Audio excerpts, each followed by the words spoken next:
Kas, aivan fantastista päivää. Jatsmanot tältä Guest House-studiolta. Tervepä terve. Viimeksi jutteli sellaisesta aiheesta, kun me oltiin keskellä salirundia ja mä olin saanut tuolta suomalaiselta Sandhill-mikrofonin valmistajalta lainaan 4 kappaletta niiden uskomattoman hyviä ribbon-mikkejä. Ja sitten siinä videossa mä tuumasin, että ei ole mitään järkeä pistää mitään ääninäytteitä, koska te ette tiedä tilannetta, missä ne on äänitetty. Ja sitten kuuntelisitte niitä kännykän kaiuttimella tai vastaavilla, niin ei siitä saa oikein hyvää yleiskuvaa siitä soundista. Mutta anteeksi, taisin hieman aliarvioida katsojia, niin totta kai te tiedätte, osaatte varautua tällaisiin asioihin ja saatte niistä jotain irti. Joten mä teen nyt teille tämmöisen pienen ääniesimerkin niistä mikeistä, lähinnä rumpuovereina. Mutta ennen kuin mainostan mikrofoneja, meillä ei ole minkäännäköistä kaupallista yhteistyötä firman kanssa. Ne oli vaan kilttejä ja antavat lainaan ne mikit mulle. Joten totta kai mä hehkutan niitä, kun kerta hehkuttamisen aihetta on, ja nyt on. Mutta ennen sitä, vihdoinkin on tullut Guesthousen, eli mun masterointistudioni paitoja. Tadaa! Mitäs siihen sanotte? Mulla oli ideana, että jos tehdään firmalle paitoja, niin niiden pitää olla niin hienoja, että ne viedään käsistä. Nämä on Vilunki 3-tonnisen yhden Suomen kovimmista graafikoista suunnittelemat paidat. Painonjälki näissä on aivan uskomatonta. Helvetin hyvää seripainantaa. Ja kaikki nämä valkoiset kohdat on tätä paitaa.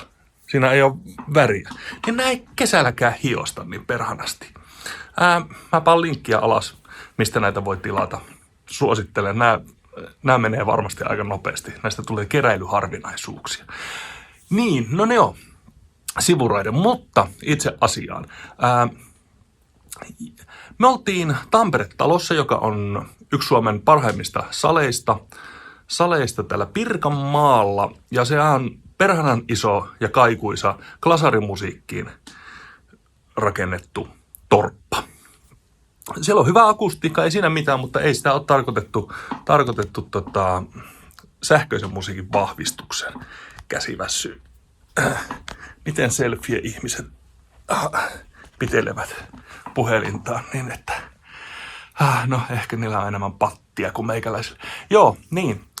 Sitä ei ole tarkoitettu missään nimessä vahvistetulle musiikille, kuten me ollaan. Mä otin siitä raidat talteen siitä keikasta ja miksasin ne binauraalisesti sillä lailla, että tämä miksaus kuulostaa siltä, miltä se kuulostaa siihen miksauspaikalle. Että miten mä kuulen sen keikan. Eli paskaltahan se kuulostaa. Hyvin totuudenmukaiselta paskalta, mutta tommonen hälyinen soundi siellä on siellä torpassa. Ja sitten soundi-esimerkkinä niin pelkästään samalta keikalta pelkästään overit. Niin, kuunnelkaapas tätä. Eli ensin pyöräytetään tästä koko miksaus.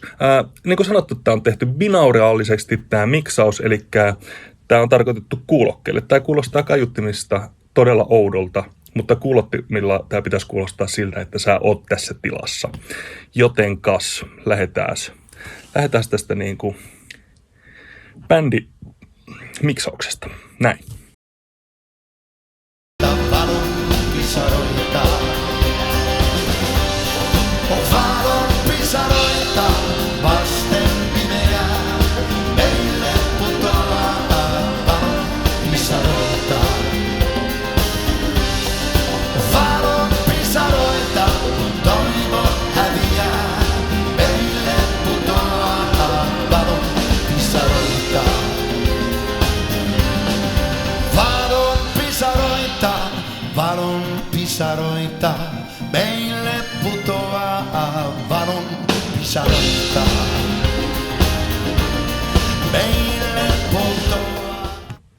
No niin, se kuulostaa siltä. Ihan perus hyvä balanssi, mutta kuten sanottu, perhanasti kaikuisa tila. Iso tila tarkoitettu sinfoniaorkesterille ja oopperalle ja sen sellaiselle. No niin, katsotaan, että kuinka paljon meteliä noi poimii ympäriltään sitten noi rumpuoverit.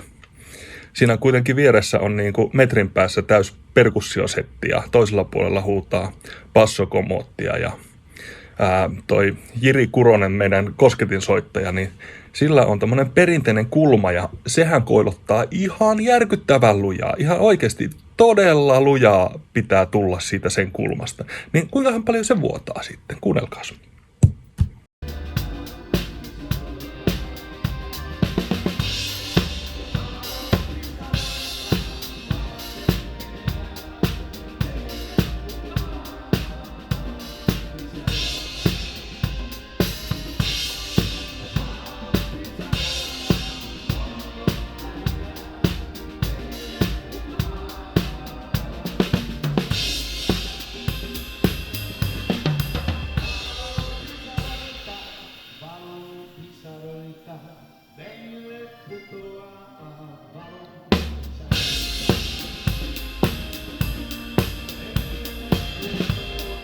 Että sikäli. Joo, te voitte vetää tästä omat johtopäätökseni. Mä olen vetänyt omat ja en tiedä. Melkein pitäisi pistää kättä syvälle taskuun. Semmoista on. Laatu maksaa. Ja Suomessa tehty laatu se vasta maksaakin. Mutta siinä laadussa on laatua. Tämmönen pikainen. Ensi kertaan. Moi!